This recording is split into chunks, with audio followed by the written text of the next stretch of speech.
Hey friends, welcome back to another episode of Theology in the Raw. The Exiles of Babylon conference is just a couple weeks away, October 4th to 5th. We're talking about discipleship in an election year, sexuality after purity culture, and also fake news propaganda and healthy media consumption. We are going to blow the doors off of all of these hot topics. I can't wait to see you all there, those who are going to attend. If you want to attend the conference, theologyintheraw.com, all the information is there. You can attend live in person in Denver, Colorado, or virtually from Antarctica or wherever you are sitting with an internet connection. Okay, my guest today is Dr. Scot McKnight. I always have my guests fill out a short bio, and here's exactly what Scott wrote down in the sheet. Professor, author, golfer. He's a man of few words, at least on paper, but he's a very great conversationalist, as you will see. If you don't know the name Scot McKnight, where do I begin? He is a world-renowned New Testament scholar. He's been a professor for over 40 years. He's written dozens of books, including many commentaries on several books in the New Testament. He's known for several books that have really become popular, like the Jesus Creed, King Jesus Gospel, Blue Parakeet, and many, many others. Well, we talk a lot about just random scholarly stuff. We also talk about baseball and basketball. We go back and forth on whether Michael Jordan or LeBron James is the best basketball player. Anyway, mostly we talk about scholarship, but we mix in real life stuff too. So please welcome back to the show, the one and only Dr. Scot McKnight. Scot McKnight, welcome to Theology in the Raw. It's really good to have you on. Well, thanks, Preston. Good to see you again, although I'm sad to see you wearing an LA Dodgers hat.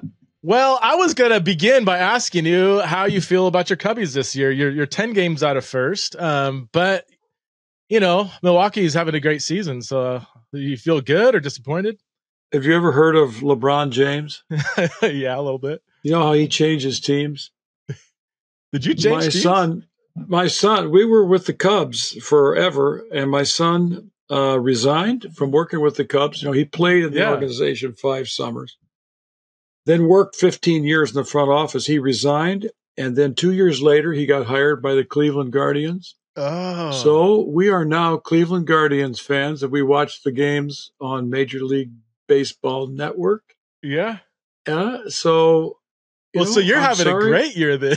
I'm sorry about the Cubs, but we're cheering for the Guardians, and they're not playing very well right now. They lost a doubleheader yesterday. Well, all of the hot teams, Kansas City Royals. Yeah. Oh, that's not good. All of the hot teams, Orioles, Phillies, Guardians, they last month or so, Dodgers too, the last month, they just have not, they've kind of dropped a bit. But yeah. Well, the Yankees had a bad spell in there. Mm-hmm. Yeah. But that's baseball. It's going to be up and down. Mm-hmm. You just got to get through these seasons, and all of a sudden, maybe you can start hitting again. That's what's going on with the Guardians. They're having trouble hitting. Is Quan still hitting? I mean, he's having a remarkable year. No, Quan's not hitting very well. Okay. Ramirez got 3 hits yesterday. Okay. But Josh Naylor's not doing so well. They're down on hitting. They're not doing very well. Ramirez is one of my favorite. I mean, how can you not love Ramirez? He is just a scrappy, classic, old school, hard hitting baseball player. I love watching him play. Yeah. As Lucas, my son's a baseball scout for the Guardians. Oh, wow. He says, Jose Ramirez never has a bad at bat. Yeah. Yeah. And no, we've seen a couple, but by and large, he hits the ball. He makes you throw strikes. Mm-hmm. He doesn't swing at bad pitches. He hits the ball hard a lot. He's good. He's really, either way, right-handed or left-handed, he can hit. So he's not how do I put it? A physical specimen. He's not an Aaron Judge, 6'7", rock hard muscle. He's not tall. What about him how is he able to generate the kind of power he does? Is it just mechanics? Is it, well, he's got a lot of quickness. So, I mean, that's a big part of it, but he has a near perfect swing. Yeah. for his body size. I mean, he goes right to the ball. He doesn't dip and lift. He just goes right to the ball and he hits it hard. And the other, he swings hard. Yeah. Javi Baez he swung hard. Now he has back problems. So does Chris Bryant. They both have back problems. They swung hard. Javi, maybe because he's a switch hitter, doesn't seem to have that kind of problem. He's a remarkable baseball player. He is, and smart. Golly, just has instincts. His base running. But yeah, the bat to ball hand, the bat to ball speed. People sometimes don't. Mookie Betts is the same thing. What is he, 5'10", 180 or something? I mean, Mookie Betts is not a big guy, and he just is an incredible bat to ball hitter. And just when you get barrel on it, it'll go. Yeah, yeah. Well, we could spend all podcast talking about baseball if you want, but you're also an author. I didn't know you were into baseball, Preston. I've forgotten about this. It is my it's a daily. I'm constantly on the MLB app. My heaven on earth is Dodger Stadium. I get down there once or twice a year, and it is just, to me, it's magical. I grew up going to my dad is LAPD. I grew up in California, and so going to Dodger games was like a once a year, like, baseball was my life. So to go to a pro game was just, I was that kid with the jaw on the ground, just in awe, yeah. Well, my son played in Boise too. He played for the Boise Hawks one summer. You told me that. Did you come out here and watch him play? Yeah. Oh yeah. I think we flew out 4 different times. It was a lot of fun. Yeah. Yeah. He loved his year in Boise. Oh wow! Right there by the river, that stadium. It's a classic minor league. I mean, you got the dog that runs out. No, they did this back then, but they have a dog that runs out and grabs the bat, and brings it back. Yeah, I don't remember. They've got all the weird, quirky minor league stuff. It's fun. All right. Well, let's. How many years have you been teaching now? Are you getting close to retirement, or? I've been teaching 41 years. Wow. And I don't know if you know this, I resigned at Northern Seminary. I did know that. Okay, so I'm not retired. And I don't plan on retiring until, as Jimmy Dunn once said, until my brain is full of Swiss cheese and things are leaking out. There's holes in the brain. He says, there's holes in my memory. And he says, I repeat things. Yeah. Yeah. And so I plan on, I'm going to be teaching at Houston Theological Seminary, a course. In fact, I'm lecturing this afternoon on Zoom for a while. And then I teach an intensive in October and an intensive in March. And then in September of 25, I add to my 2 times a year at Houston a course, an intensive in England with Westminster Theological Center, but it's taught wonderfully at the University of Nottingham, where I did my PhD. So it'll be the first time Chris has been back since our kids were little. Do you know I taught at Nottingham for a semester, filling in for Richard Bell? He was on a semester leave, and so they interviewed a bunch of PhD students for a semester-long post, and I got that job. I was there at Nottingham for a semester lecturing. University? At the university or St. John's? No, University of Nottingham. Really? My office on the outside had who's the 1 Corinthians comment, the New Testament scholar? Thistleton. Tony Thistleton. Yeah, I had his name was still on the office. He was retired then, but that was the office they gave me for 4 months. The office that Jimmy Dunn had? He wasn't he was up in Durham at that time. Oh yeah. But was it the second office from the end of the hallway? Oh gosh. You remember? It was tucked away. It was at the end of the hallway. Yeah. It might have been his big office. Looked out with glass windows onto the square. Yeah. Yeah. Yeah. That's probably Jimmy's office. Oh my word. Wow. Because the one next to it was the dean of the seminary's office. Okay. So yeah, it was David Ford. No, not David Ford. The other Ford.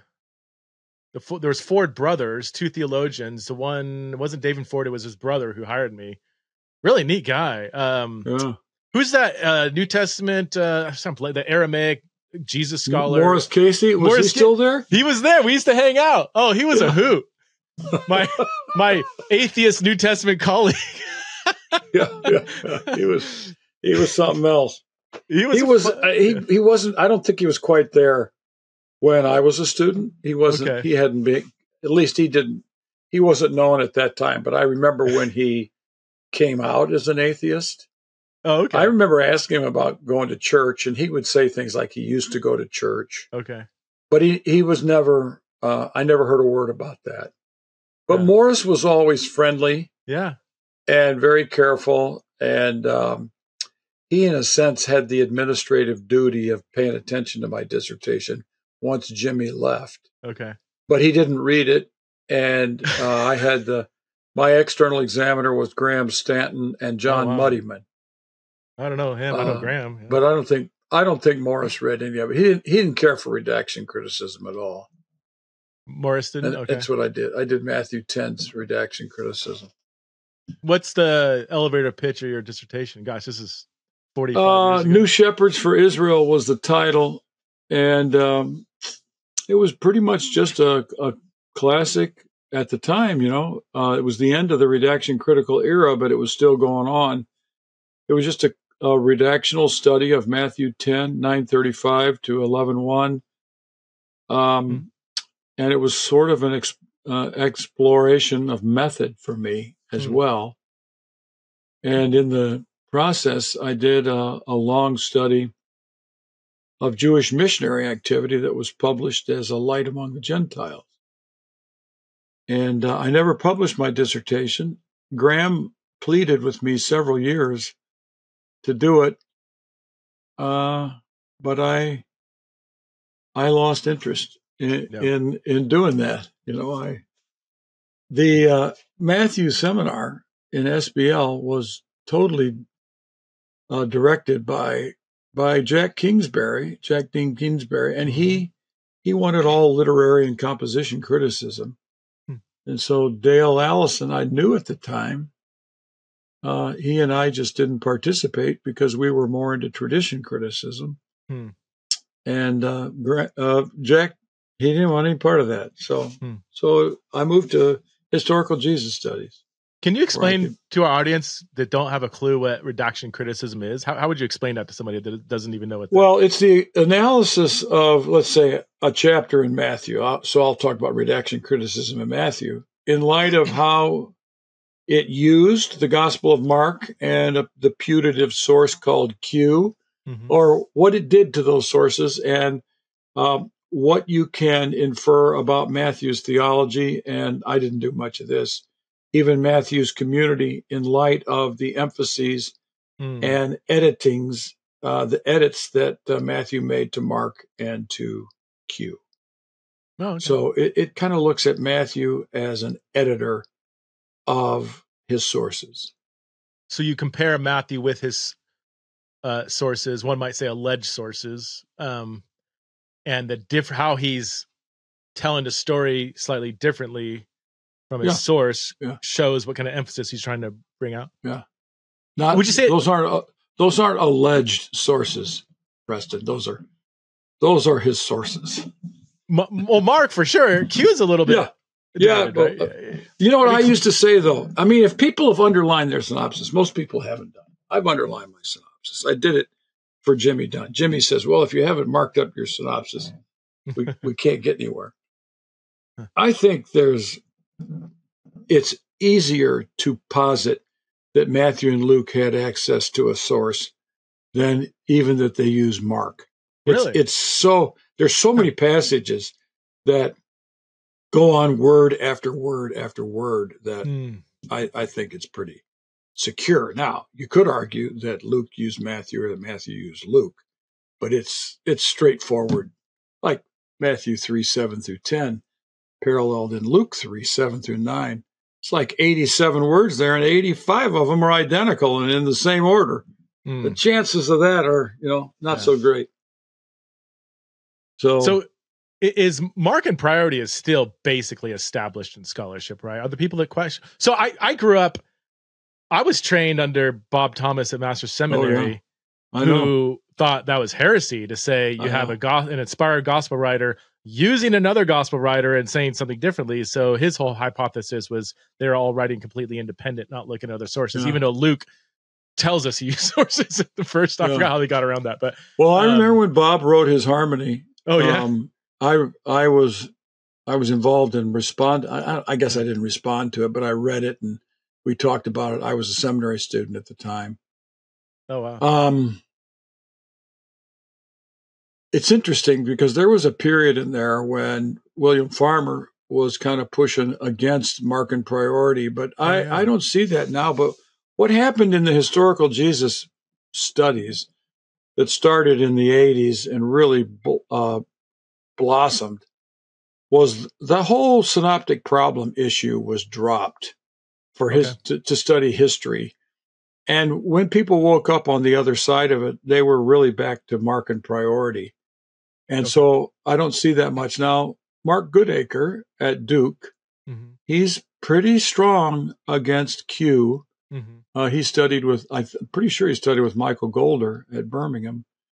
And, but I think the chances that Matthew and Luke have identical words on the basis of independence is zero. They are dependent upon one another, or they are dependent upon a source or one another, and that I take to be pretty firm. I think the chances that Luke would have done to Matthew's Sermon on the Mount pretty low.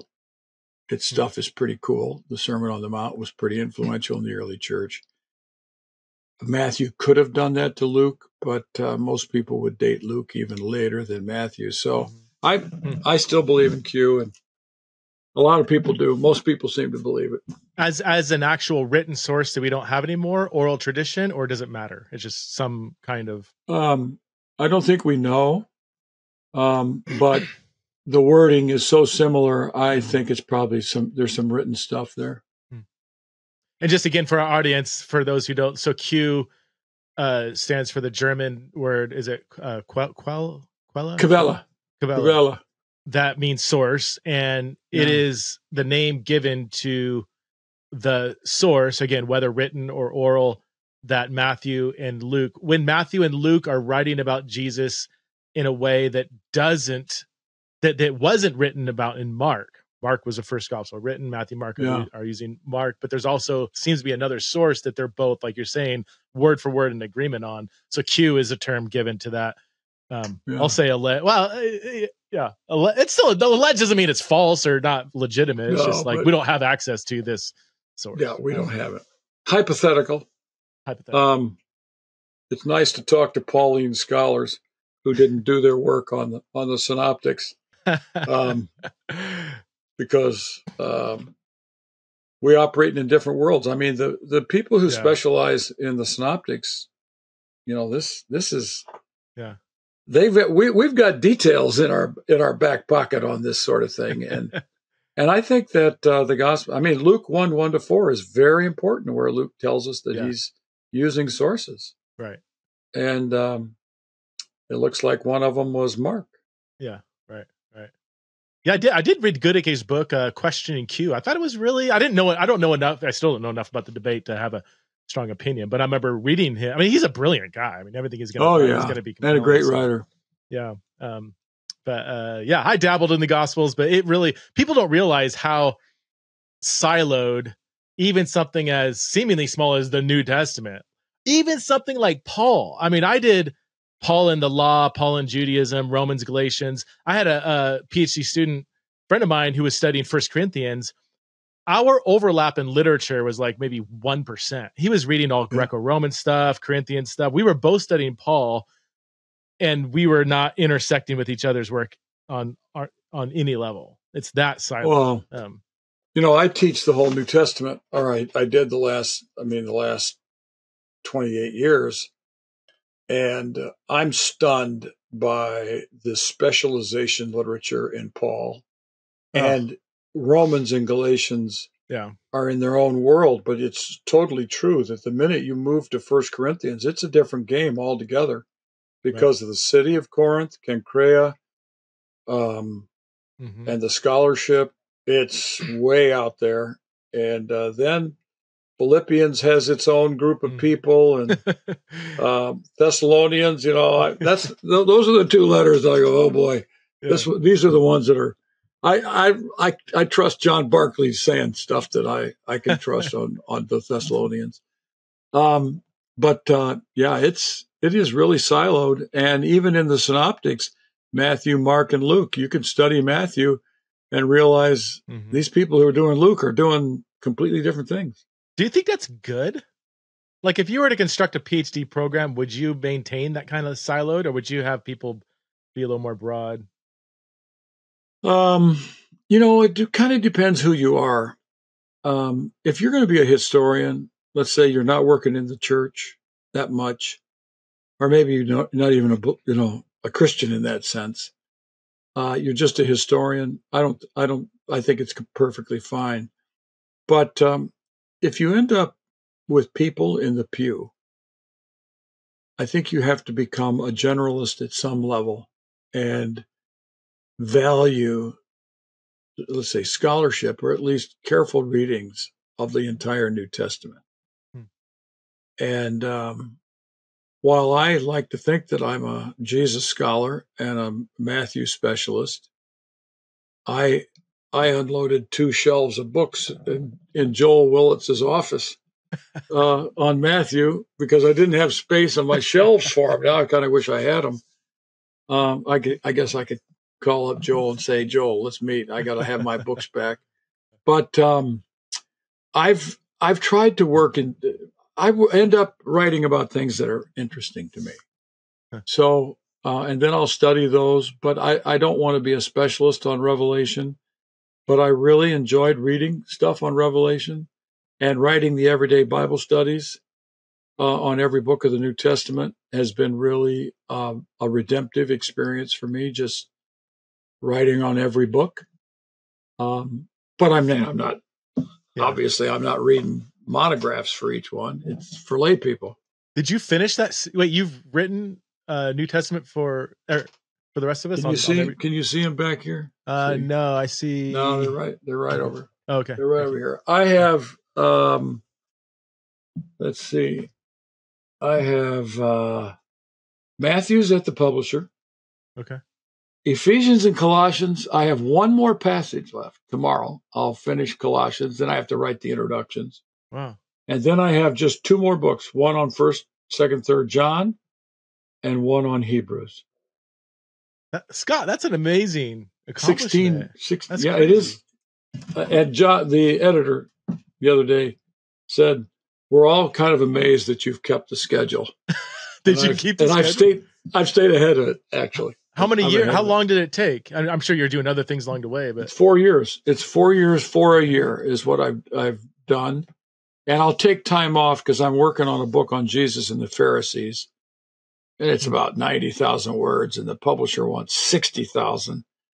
And I keep editing, and then I keep reading, and then I find more stuff to write about. And I don't know when I'll be. The editor, I told the editor I'd have it to him next year at this time. Okay. So, do you have a particular book? This might be a hard question to answer. That you fell in love with the most? Is there a certain book or commentary you wrote that you're just like, oh, this was just particularly enjoyable writing this? Yeah, it's a good question, Preston. I like to tell people my favorite book is the last one I wrote. And many times that's the case, but there are certain books that just have really stood out in my life that I've been formative and shaping of how I do other things, like the Jesus Creed. Mm-hmm. Although I'd revise portions of that now, but I'm not going to do it. King Jesus Gospel. Mm-hmm. I liked Fellowship of Difference because it was about Paul in a way that I don't think anybody's talking about or not enough. And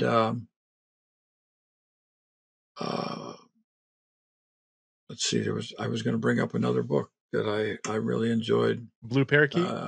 Blue Parakeet was a lot of fun. That was I just got royalty statements today, so I was able to see. It was kind of fun to see some of these books, but those books were, I get letters every week about the Blue Parakeet. Hmm. I loved reading Romans backwards because the editor said I don't want any footnotes. Oh, he didn't want me, and he says you can't mention any scholars in the text. Okay. He said I just want you to work out what you think. He says because I think you've got a distinct idea. So it was really fun to do, but it was hard work because I wanted to read on Romans. Yeah. And you know what that means. Yeah. I mean, it's endless. Okay. And as someone who had Jimmy Dunn as a teacher, I'm new perspective, and I've been that way since the 80s, or late mid 80s, early 90s. There were certain things that just, I'm not going to sit there and worry about how Lutherans read Romans 1 through 4. I'm not going to worry about that. But they have great scholarship, and so I wanted to dabble in that. This is a sine qua non for me, but it's a total sin for many. I won't read Karl Barth's Romans until I've retired. Really? I don't want him messing with my head. Because if you read Barth, you become drunk on Barth. I mean, I got all his church dogmatics sitting right here on my shelf. Yeah. If I read it, I will become a Barthian because that's what happens to people who read that. That's not a bad thing, Scott. That's what I'm told. But when I look at the Jewish world, I don't see Paul the way Douglas Campbell sees Paul. I don't think too many people see Paul the way Douglas Campbell sees Paul. Well, but I mean, with all that Barthianism, and even Beverly Gaventa, and I think they're exceptional writers with clarity and proposals that are just so convincing and compelling. Yeah. But you're too much of a Wesleyan to want to go be a Barthian. Is that it? Or no, I think I'm too much of a Jesus scholar to allow that sort of thing to take over. Okay. Too much in the world of the Jewish world. I've only read chunks of Barth, but I drank the punch largely through Francis Watson because he largely waved his magic wand over me when I was doing my PhD. He wasn't my advisor, Simon Gathercole was, but Watson was there, and I read his Paul and Hermeneutics of Faith, which is kind of a Barthian reading of Paul, and it convinced me. So I understand the the reluctance. I mean, it's a compelling. I mean, it's like it's a little bit like Wesley. It's a little bit like Calvin. It's a little bit like Jonathan Edwards. Is that you absorb those? It's a total hermeneutic, and once you absorb it and get it, you can't get rid of it. How would you? Okay, for our audience again, that might be a little lost. How would you explain what you're saying to somebody that's never read Barth? Maybe they barely heard of Barth. I would say it's a lens through which they see the truth of God in the Christian faith, and it's such a clear lens that they can't see anything else. But what's that lens looking at? Like, what's the emphasis that they're? Well, when it looks at Scripture, especially, and they look at Paul. Look. Some of these people, as you know, haven't written a word about Jesus, they're just it's Romans and Galatians, and tidied up with some Corinthians.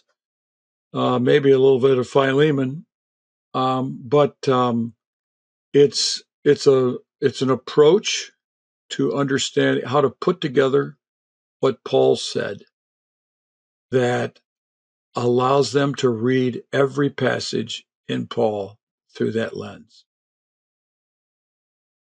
The way I would put it is, maybe see if you agree, like just a really heavy emphasis on divine agency in salvation, in covenant fulfillment, and a strong discontinuity between Paul and the Old Testament, at least in terms of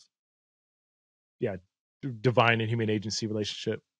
I didn't hear all that, but it is very strong on divine agency. But what stuns me at times is the lack of interest in the narrative of Scripture, the lack of interest in the Jewish world, a little bit of interest for some of them in the Greco-Roman world, but it kind of stuns me. Like, where is Jewishness here? And look, some of them don't like that whole narrative approach. If everything is new, everything old is gone. You know? Yeah. And sometimes I feel that way when I read certain apocalyptic thinkers on Paul. It's like, what about, it's not just Isaiah's image of new creation that we have to deal with. We're dealing with the story of Israel. What sense does it make of meaning?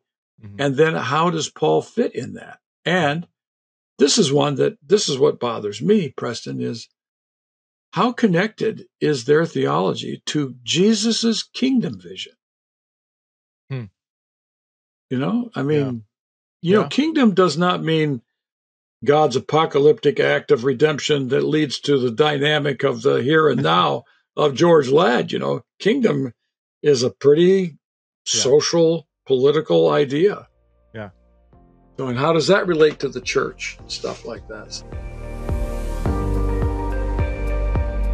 Hey friends, I am absolutely loving this new book, White Boy, Black Girl by Adaeze and Chad Brinkman. So Adaeze is a Black Nigerian American creative woman, and she married Chad, a flannel-wearing, beer-drinking white dude from the South who also grew up in the Pacific Northwest. Okay, so in this book, they beautifully narrate the relationship and talk very openly and honestly about the challenging conversations they've had about race, the eye-opening life situations they've encountered together as a mixed-race couple. So I think readers who are in an interracial relationship can absolutely benefit from this book. You will love it. I mean, if you're in an interracial relationship, you just absolutely have to read this book. But even if you're not, I mean, I'm not in a relationship that's interracial. I found this book to be so incredibly helpful for just understanding a lot of the ignorance I had about being a majority person in a majority culture. But I didn't feel like I was, shamed for being white or ignorant. Adaeze and Chad are very gracious and humble and vulnerable in how they write. So seriously, y'all, White Boy, Black Girl is a book that is so hard to put down. Check it out wherever books are sold. Who's the guy who wrote the famous Anchor Galatians commentary? I'm blanking on his name. I'm terrible. DeBoer? Is it DeBoer? No. It was DeBoer and the main apocalyptic guy, Martin, J. Louis Martin. J. Louis Martin. So my first year, you would appreciate this. I was a first year PhD student at Aberdeen, and they had a New Testament seminar with a lot of these apocalyptic thinkers out there. Doug Campbell, he actually stayed in my flat. Martin was there, and a couple other guys. And I was chauffeuring these guys around. At one point, my little four-banger car, I had J. Louis Martin, Doug Campbell, and another apocalyptic thinker. And I was thinking, if I get in a wreck, the entire apocalyptic approach to Paul would be done because they would all be dead. I shouldn't laugh. That's really sad. But I think I even made that joke and Martin cracked up. But anyway. Oh, man, it's been so long since I even thought through these categories, really. Anyway, let's move to Revelation, because this is the main reason why I wanted to have you on. So you wrote as part of this commentary series, Revelation for the Rest of Us. I like the subtitle, A Prophetic Call to Follow Jesus as a Dissident Disciple. Why don't we begin by you helping us understand, how should we even approach the book of Revelation? Is it completely mysterious that we can't understand it? Is it all about the future? Is it all about first century? Or is it about something else? How would you coach us in this? Yeah. But I have to tell you that one time I carted from the airport Carl Henry and Harold Lindsell in the same car. Oh. So that would have been a bad accident for evangelicalism. Okay. I think the book of Revelation, okay, I'm going to say it this way, just because I don't quite believe this, but it will help. It has to be read as fiction. It has to be read as a vision of what God is going to do in the world because of the injustice of the Roman Empire when God as Tom Wright says, puts the world to rights. When God when God acts in history to defeat the emperor of Rome, probably Nero or Domitian. I mean, it just depends how you read certain texts. But it was I think we have to read the text as a political tractate criticizing the Roman Empire and its injustice. And the people who liked it were the people who were experiencing the rough side of the empire because they were believers in Jesus. So now it's not fiction in that sense, in the fiction, like it's not a novel, but it has that apocalyptic visionary sense that ties it to Jewish apocalyptic literature, to visions in Isaiah, Ezekiel. Tyre is behind things, and Babylon and Jeremiah and Isaiah. All these visions are recaptured by John when he has these visionary experiences, but he is incapable of writing without using biblical imagery. So the big mistake is to be asking the question, who is the predicted fulfillment of the beasts, let's say in Revelation 13? Who is the predicted fulfillment? The odd thing is, I think a lot of people who predicted some of these figures were right and wrong at the same time. Wrong because they limited it to one person in one nation. It was always not their nation. It was the Americans predicted it was going to be in Europe or Israel or something like that. And they were right in the sense that they perceived the correspondence between the beasts or the dragon of Revelation to a current leader. So people who see, now the book of Revelation doesn't use Antichrist, but let's just say that you use the word Antichrist. People who see Putin as Antichrist have got a lot going for them. All right. But so also would many people see Trump this way, or some people would see Biden this way. And some people would see Netanyahu this way, and other people would see Hamas. They're all right because they're recognizing political corruption, which is what the book of Revelation, chapter 17 and 18 are all about. It's a revelation of the political corruption of Rome as a template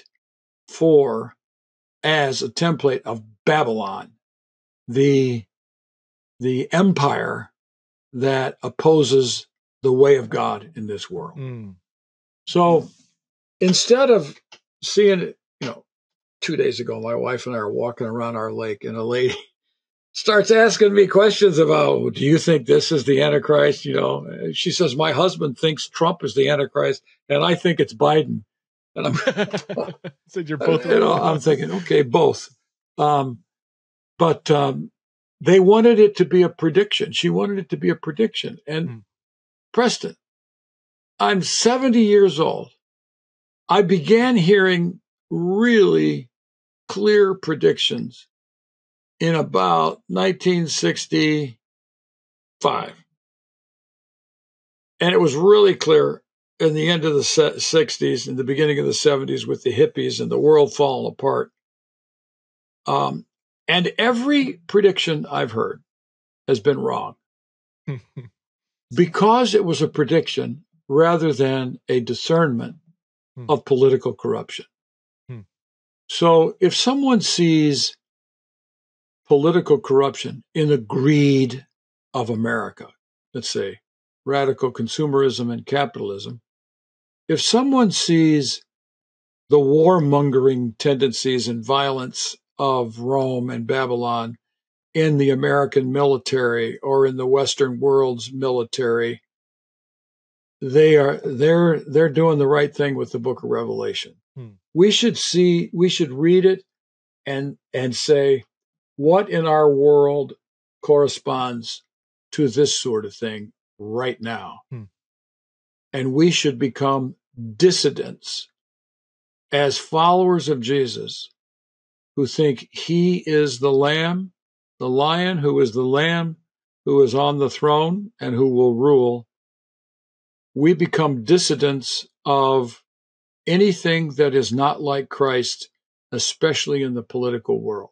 And that's why I think we need, as Christians, I think we need to call out Christian nationalism and the American evangelical obsession with the Republican Party. I mean, isn't the Republican Party right now spoofing what evangelicalism did under Jerry Falwell? Is, if we get with the right political party, we can bring America back for God. Since when does a political party bring us back for God? And now we have a president. I'm not hoping I'm not getting you into too much trouble, but not with my audience. You're not. I'm done at the end of this hour, so I'm not worried about it. He's completely betrayed everything those original evangelicals who wanted to get involved in government and bringing in a conservative president. He's betrayed everything they've said. That's what happens with political corruption. If they see the beasts of Babylon, the dragon at work in that, good, they should. I love what you're saying about the flexibility of the concept of Babylon. There's a quote from Richard Bauckham, and actually a lot of people have cited him on it. I think he really gets exactly what you're saying. He says, like, if the shoe fits, then the empire must wear it, or something. Basically, that Babylon is described as almost like a collation, I guess that's the word, collation of all the beasts of Daniel. They're all kind of Babylon-like, and Rome is Babylon-like. And guess what? Yeah. If any empire/nation acts like the Babylon being described in Revelation, then they are a sort of manifestation of this dragon-empowered beast. Would that be? In our book, Revelation for the Rest of Us, Cody Matchett and I have the line, Babylon is timeless. I like that.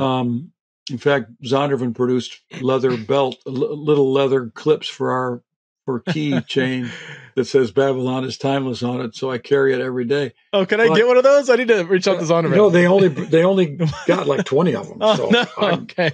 I said, hey, you guys could sell these. Well, they didn't. They didn't think of it that way. They want to sell the books instead of these leather straps. But I really believe that this is a secret to reading Revelation, is to learn that Babylon is timeless. Babylon is always present. And it is present not just in one nation with one king or tyrant. It is present in every nation, in every national government, in every state in the United States, in every governor, in every village and community and city with their administrative leadership. I mean, we've got some very serious corruption cases going on in Chicagoland with some of the suburbs. And it's really, you think this is Babylon. This is people who experience the underside or the rough side of these governments, these leaders. They're experiencing Babylon, and they need this language for what they're experiencing. And that's what John provides. I do think he was talking about Rome. And I do think he believes that the new Jerusalem is going to come. But Old Testament prophecy did not work the way dispensationalists taught us it worked. It was imagery that could then be reused when the fullness of that prediction didn't occur. And I don't think they were predicting more than one thing. I think a prophet sees what's going on. They're social critics of their own day, and they see beyond that the way of God. And the way of God is then fleshed out in concrete detail. There'll be peace, and the grapes will be big, and the cows will be big, and everybody will be happy. And then the fulfillment occurs, or the event occurs, and then beyond it is not the millennium or the utopia that they thought it would be. But that keeps them going forward, and then they can see, like Jesus is predicting what occurs in 70 AD. Attached to that, he's got these visions of the great banquet and these parables and the work of God. He's not wrong. It's a failure to understand prophecy when you don't understand the flexibility of the images and the time as it works out. I just finished reading a wonderful book by Ellen Davis called Biblical Prophecy. It is a wonderful book. But not long ago, I was reading people who were totally wrapped up in Albert Schweitzer's idea that Jesus predicted the end of the world within a generation, and therefore he was wrong, and you can't be God, and all this sort of thing. I'm thinking, what a short-sighted understanding of prophecy. Prophecy is it's like a world of magical images that just excite the people, motivate them to change. You get the change. The image has done its work. Now let's move on. And we're going to need those images in the next generation too. So that's how I see it. What would be the criteria for determining when we see a manifestation of Babylon? Because if it's as pervasive as you say, how do we determine like this is a manifestation and this might not be a manifestation of Babylon? Yeah. Well, we developed 8, 7. I think that we originally had 8, but we decided to keep it at 7 because it's the book of Revelation.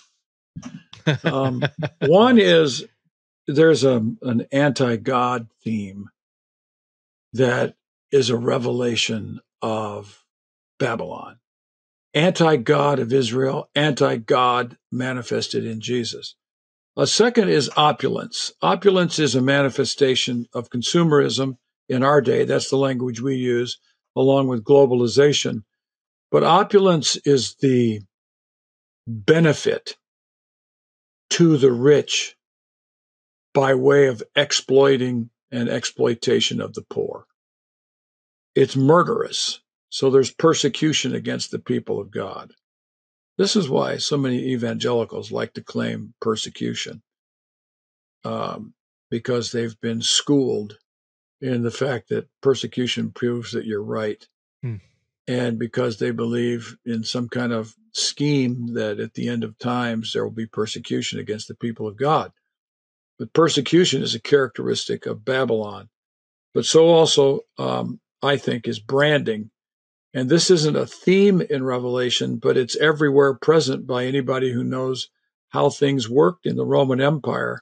Rome was sort of like World War II veterans leaving the little slogan, Kilroy was here.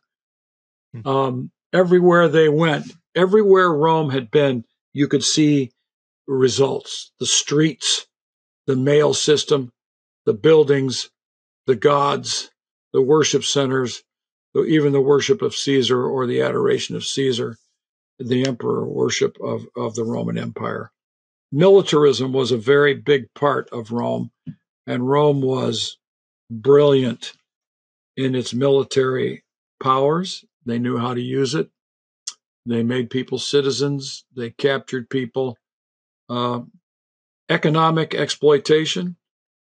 There is no text in the ancient world like Revelation 18's description of the cargo in ships that were headed to Rome and up the Tiber River that would drop off in, the little island in Tiber right there at Rome.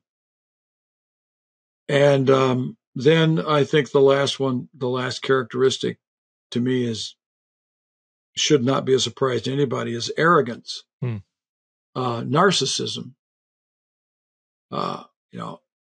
what it was in Revelation 18:7. Here's the quotation. I am not a widow, the woman says. I will never mourn. In her heart she boasts, I sit enthroned as queen. That's Babylon. Yeah. In other words, I'm the greatest in the world. Now, if you don't see connections to what's happened in American sense of superiority in the world and the critique of Europeans of American arrogance and American exploitation of others, if you don't see that when you're reading Revelation, then you've been co-opted by believing America is innocent and every other nation in the world is guilty. But if you operate with a theopolitical hermeneutic, which is what I call what we're doing. Now, my editor wouldn't let us use that language. He said, only seminary people talk like this. Yeah. And but I mean, when you see it as Babylon is timeless, then you say, we have too much of this in the United States. Our friends you're not too far from Canada. They're such a humble people compared to Americans. The Irish are the same way. And the British, they have a little bit more arrogance about them. But by and large, they all pale in significance when it comes to arrogance to the United States. And that's exactly what Babylon was all about. They're the greatest in the world. And there is no such thing. There is no such thing. There may be the greatest basketball player in the world was Michael Jordan. Okay. But he was rivaled by Oscar Robertson. But there is no such thing as the greatest church in the world. There is no such thing as the greatest nation in the world, because the greatest nation is the nation in which you live and have your being. And God has made a world of nations, and every nation has a right to its own, let's say, sovereignty and its own story. Yeah. I mean, it is a bit debated, though. You wouldn't say LeBron. I mean, you would just easily say Jordan, not LeBron. I mean, how old are you? How old are you? I'm with you on the Jordan thing. It's just me and Derwin Gray actually have. Well, yeah, he's a student of yours, because he says it's LeBron. I mean, no knock on MJ, but yeah. Michael Jordan. I think because the way LeBron is so powerful, he just bowls over people.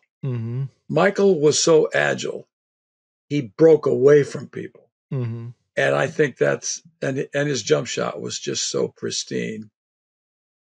And I mean, LeBron is a great basketball player.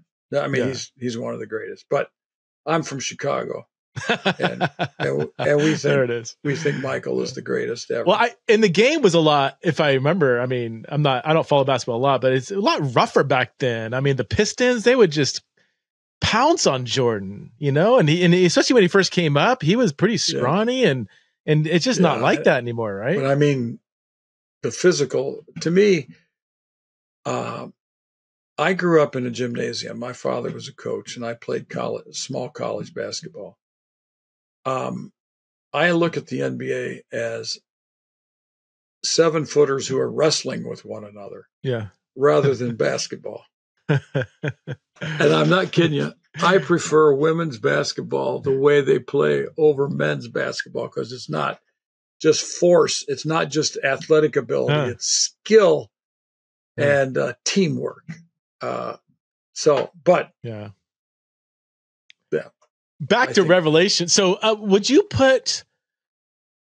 make, where does imperialism, does that fit into a manifestation of Babylon?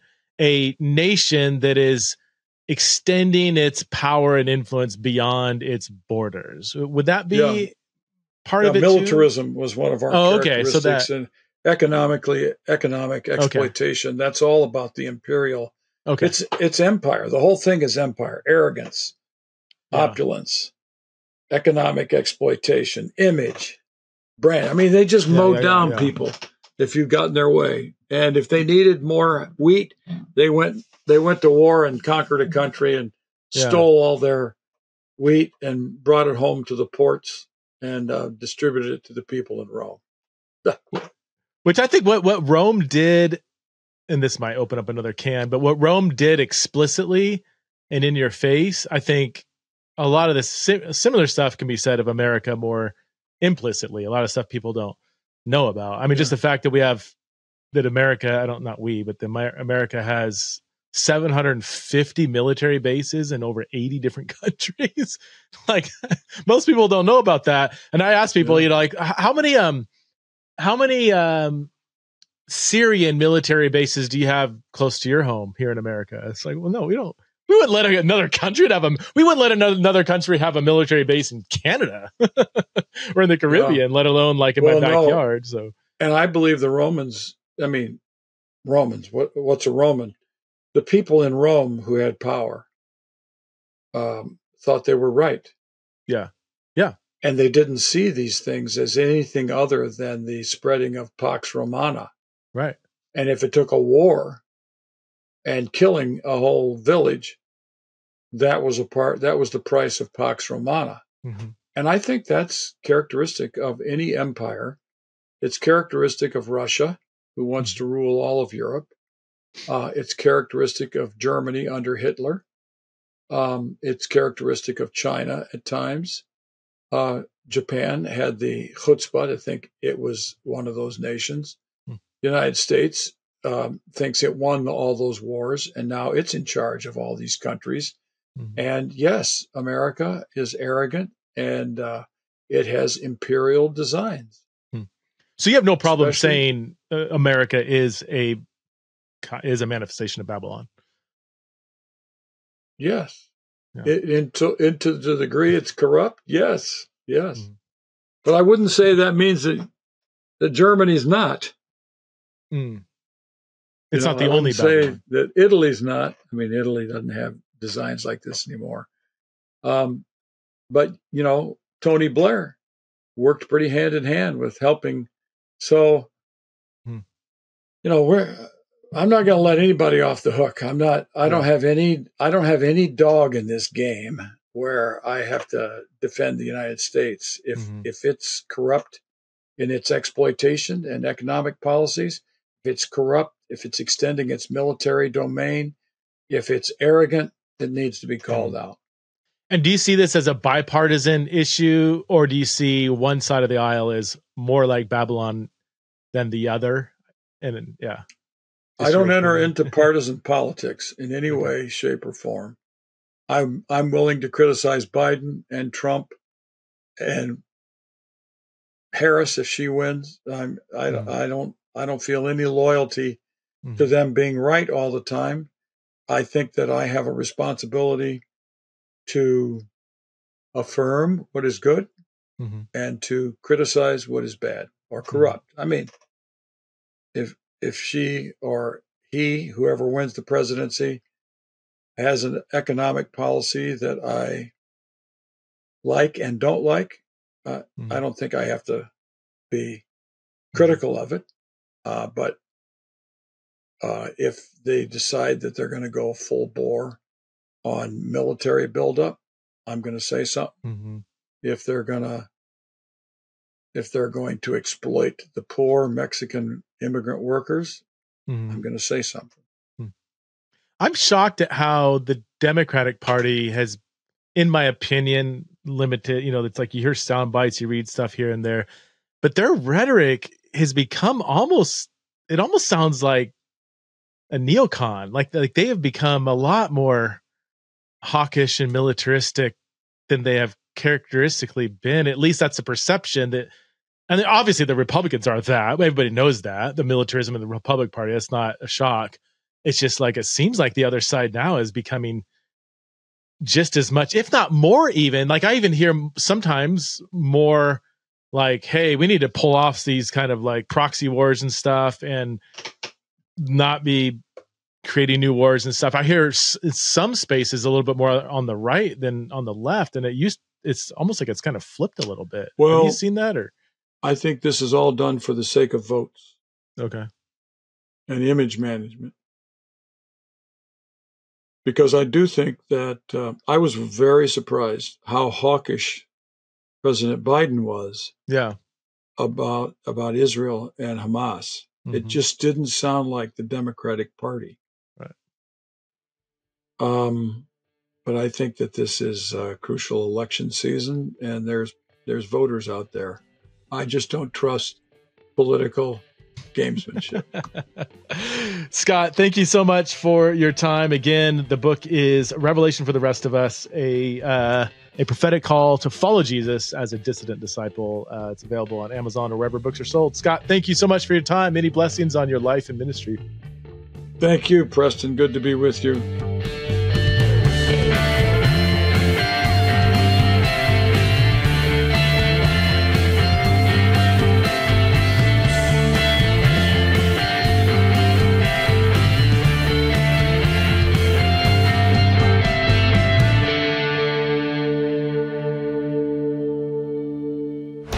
This show is part of the Converge Podcast Network.